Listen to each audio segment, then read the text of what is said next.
Well, that's refreshing.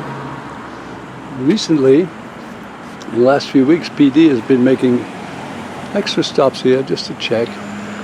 And it's really nice. It's like the old beat cop comes by once in a while to check on certain hot spots.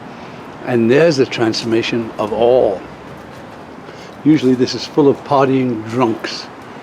And fights go on all the time and all kinds of other bad activities. But look, there's a peace come over this area since, I guess about 2 weeks since PD started landing here a little bit and showing presence, and some of the responses have been spectacular to activity here. And so what we have is a complete and utter transformation from junky, scabby, violent people to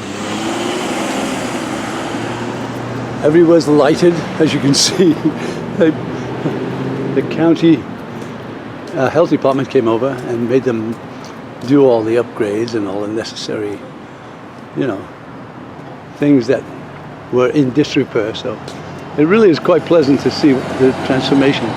And soon we'll be getting rid of these pods in the next couple of days, and we'll get back to normal and build a deck and put all our plants inside. And even though it's been one hell of a nightmare, it's coming to an end. I can see the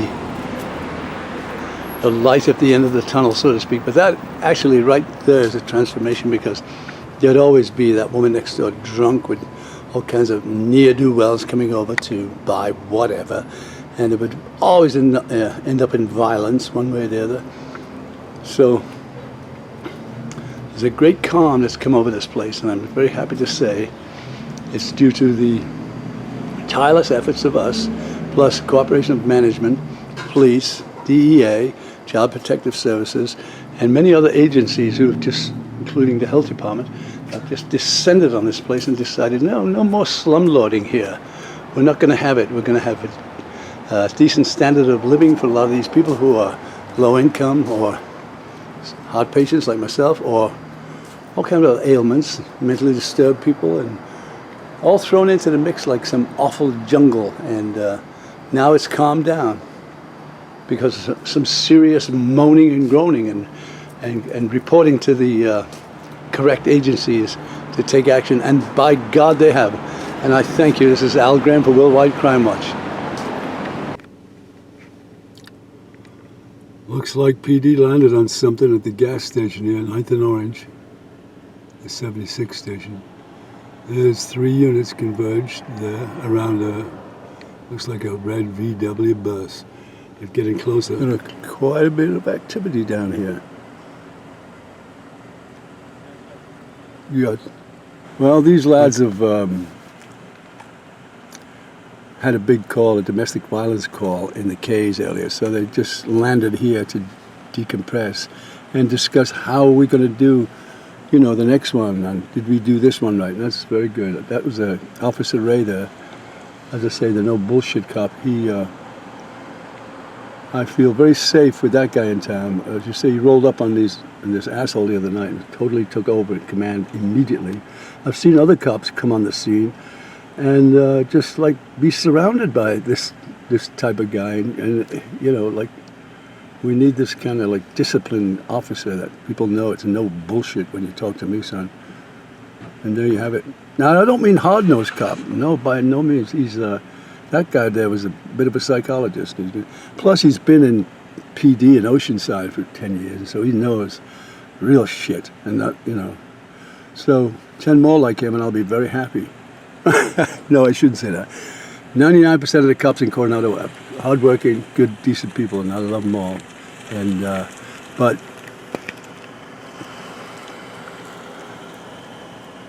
we always need a little bit of fresh faces, and that's what Ray is.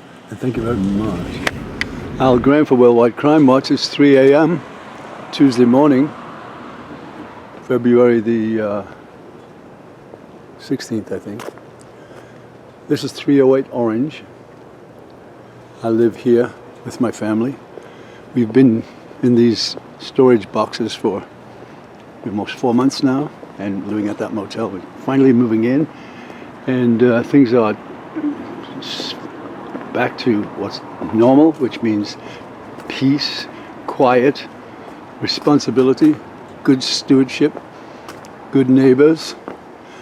Well, you wouldn't know this, but if you came here any night, and I mean any night, 5, 7 days a week, you'd find drunken people, or you'd find speed freaks.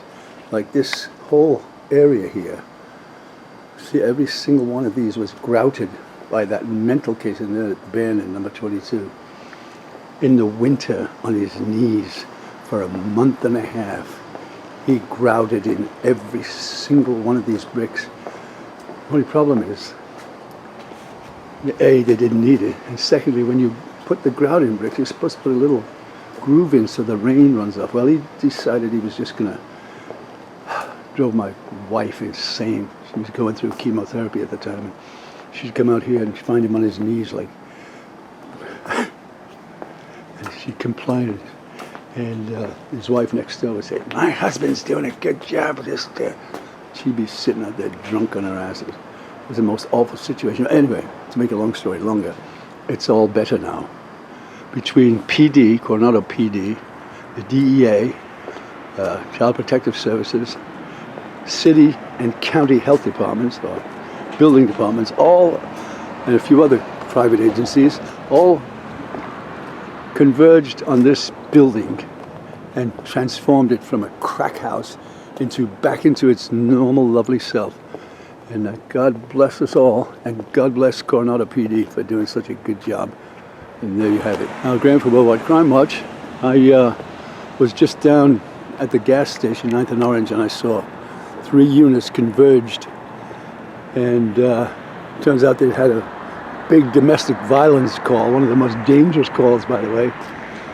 They had this big domestic at the K's, and they were down sitting at the gas station decompressing and discussing, how to do it better next time. That's heartwarming, because we don't see what goes on with PD. If I call in 911, suddenly I think, this dispatch is taking too long. Why isn't she doing something? Well, it turns out that there's another channel operating. Somebody's watching her or him, and they are reporting to the police in the field. So what you hear, the dispatchers, you don't hear the whole picture. So I was not aware of that. So when I call 911 now, I have a different attitude altogether. Patience. So as these cops, I'm talking to them, and a couple of them are like true statesmen. Statesmen meaning that where two people couldn't ever talk to each other till they die, this statesman in the middle can talk to both sides. It makes sense to both sides. Why is that? Because a statesman is in essence a psychologist and even a psychiatrist. Or let's say, he knows behavior. Like take Officer Ray, for example. That's a fresh face in Coronado after a year, but you'd think, if that's a young guy, hasn't had much experience, but he was in Oceanside for 10 years, and that's like gang central, so he knows this stuff. And my wife is very, very, very happy that, we've got cops like him and others on the job and really concerned and know what domestic violence means. So it's a calming effect on my wife, who's been very sick from all this. Now, that's my story there. But I want to tell you another one about the past. In 1968, we had a cop called Hap, and he was just a drunk, of course, but he'd just roll up on you and roll his window down. Maybe you'd be kissing a girl or whatever you were doing at the beach. He'd come out, he'd say, "God, Hap looks like his eyes would flutter, and he'd roll in his head, and he'd go, 'How's everything going here?' And you'd go, 'Fine.' And he'd drive off. And we're all worried about him. What's the matter with Hap?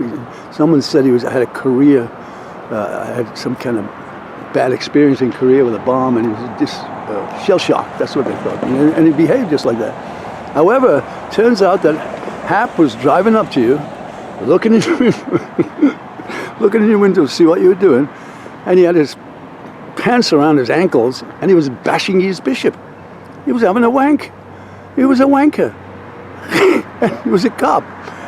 Some people said he was popped the cop because he was old and I think he had a bird's nest on his shoulder. Birds were nesting in there, bluebirds, and his gun was frozen rusty, so he couldn't have done anything, but that was how. And we had some colorful cops back then.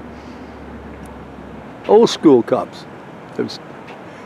Anyway, those of you who know, this is a private internal memo, not for distribution. Don't send it to your sister. Don't send it to your brother. This is just for those of us who know and work together. Did you get that? Over and out. And one more thing before I go to bed. People think that, especially Sheriff and San Diego PD, and they have an attitude toward Coronado PD because they think, oh, look at that lovely little town, nothing ever happens there, and it's full of like, what's the word, amateur cops, you know, like kids who don't really have an experience. Well, that's not true.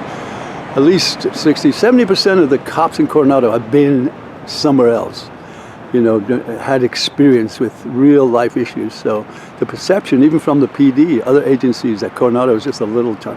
Bullshit.